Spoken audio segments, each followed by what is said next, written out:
Goeiedag, ek groet jou in die kosbare naam van Jesus Christus. Paulus sê in Filippense 4 vers 6 en 7, Wees oor niks besorg nie, maar laat julle begeertes in alles deur gebed en smeking met danksegging bekend word by God.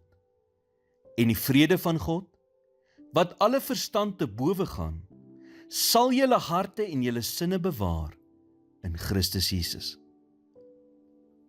Hierdie gedeelte is seker die gedeelte wat die meeste aangehaal word vir diegene wat sukkel met bekommernis en angs. Daar is egter iets wat uitstaan in hierdie gedeelte. Let op die woord danksegging in vers 6.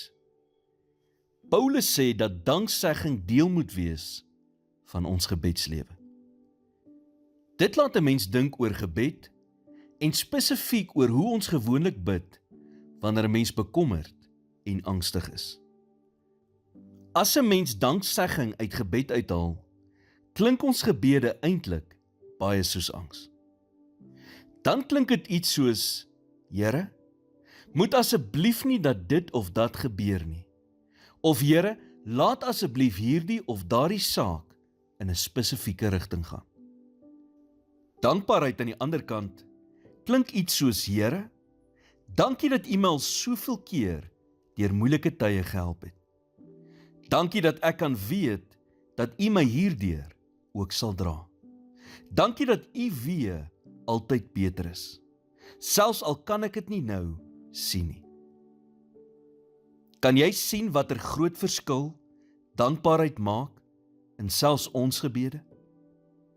Navorsing wys dat die menslike brein nie gelyktydig op angs en dankbaarheid kan reageer nie.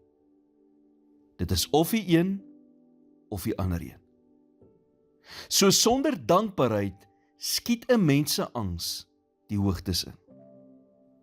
Dankbaarheid herinner ons ook aan wie God is wanneer ons bid. Iets wat ons andersins maklik sou mis. Here, help my om oor niks besorg te wees nie, maar om al my begeertes deur gebed en danksegging aan U bekend te maak. In Jesus naam bid ek dit. Amen.